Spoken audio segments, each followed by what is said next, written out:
Hello there again. This is James, dating coach for women. And I wanted to talk to you today about the importance of playing hard to get when you're in that courting process with a man.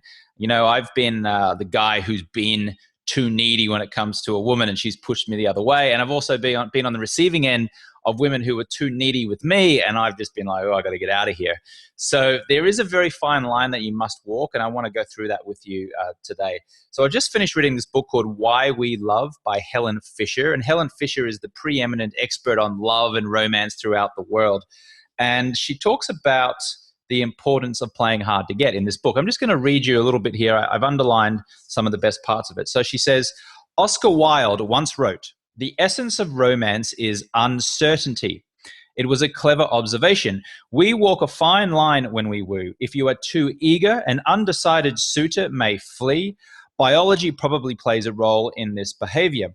Early acquisition of a reward reduces the duration and intensity of dopamine activity in the brain, while a delay in winning stimulates it.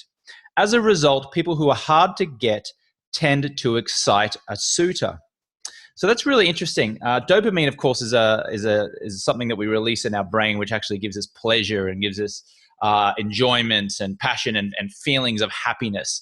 So dopamine obviously is released increasingly as something is harder to get. So if you're fighting for something or you're working towards a goal and then you finally achieve it after a long time, you're going to have a lot more dopamine release in your brain than if you are only trying so hard and you succeed without really putting in the effort.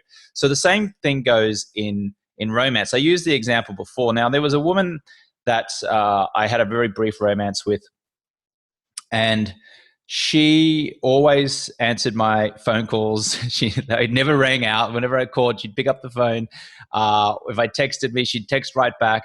This was in like the early stage, like the first 3 or 4 weeks of the courting process. And I noticed this, and noticing that made me realize, this girl is pretty easy. Not easy in terms of like easy to get, but it's like if I really wanted this woman romantically, I could have her. And that didn't make it as exciting for me as a man.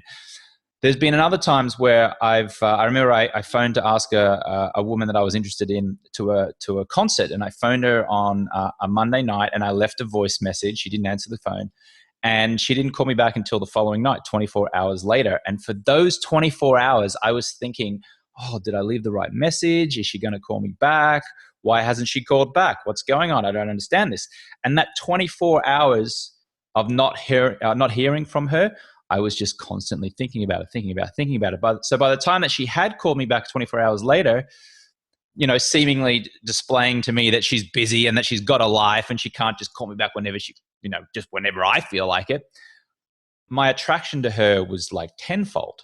Now, once you're in a relationship, you don't want to be playing these kind of games. If someone calls you, then you call them back quickly. If you text them back quickly. You need to get that communication happening once you're a couple, once you've laid out the groundwork. But in the courting process, in that initial sort of 3 or 4 weeks, as a woman, you will dramatically increase your worth to a man if you play hard to get. Don't make it easy for him. Now, I know you might be thinking, well, what happens if I play hard to get and he loses interest? Well, if he loses interest because you're playing hard to get, then he wasn't for you in the first place. Honestly, even if you're super excited by him, he wasn't for you in the first place. Because a man, if he likes a woman, if he genuinely is attracted to that woman, he will do whatever it takes to get you to like him back. He will do whatever it takes to court you, to take you out to dinners, to take you to the movie. If a man genuinely likes you, he will move heaven and earth for you. So if you're playing hard to get and he's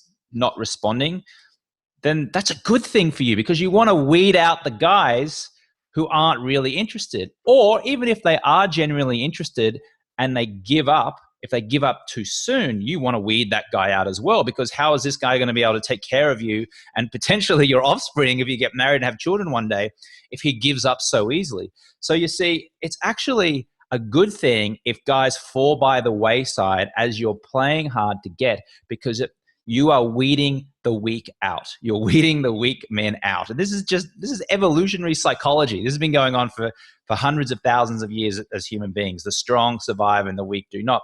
You want a strong man. You want a man who knows what he wants, who goes after it. Okay. You want a man who's going to stay there and chase you. So don't worry about playing too hard to get in that initial 3 or 4 weeks. Be a little bit elusive. If he phones you, don't answer the call. Wait 24 hours and call him back. If he sends you a text, wait an hour or 2 hours or 3 hours. Give across an image that you are busy, that you have a life, that you've got other things going on. And while you're flattered by his attention and by his courting endeavors, you're not just going to drop everything for him. Again, this increases the attraction that a man will feel for you, because men want to chase. Let the man be the hunter. Let yourself be the prey. Okay, don't make it easy for him. Because again, speaking from my own experiences, when I've phoned women or I've tried to go out with women and they've been too readily available or too quick to say yes to my invitations, it hasn't been as attractive as when women have taken a while to get back to me, or maybe they've said, oh no. For example, if I ask a woman out on a Tuesday night and she says yes, then that's great. But if I ask a woman out on Tuesday night, she says, no, I can't, I'm busy on Tuesday night.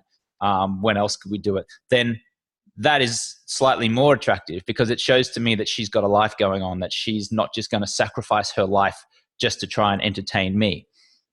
Now, again, it is a little bit of a fine balance. How far do you play? How long do you play this game before you stop playing the game? You have to figure that out as you go along. But as a rule of thumb, I'm using, the example of, say, a month here. If you're starting to date and you've been out on 3 or 4 dates, and maybe you've started to get sexual, then you can start to be a little bit more available to him, because then that's when communication really comes into it. That's what's going to take your relationship, if it's got to that point, into that next level of trust and honesty. But in that initial stage where you're flirting with the man, you're getting to know the man, you should be testing him by playing hard to get. Don't be too readily available, because he will come after you, all right? He will think about you. Why hasn't she called me back? Why hasn't she responded to my text messages? What's going on? Why is she just so kind of like seemingly blasé? This will increase his attraction for you.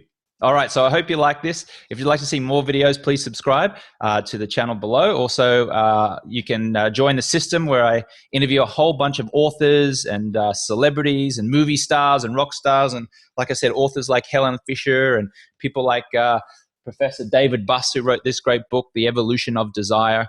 If you'd like to get reviews of these books and pick up new tips and tricks on that, how to date your perfect man, how to find your one in a million, then just click the link below this video or in this video, and I will send you a whole bunch of great free stuff to help you get your man of your dreams. All right, so I'll catch you on the next one. See ya.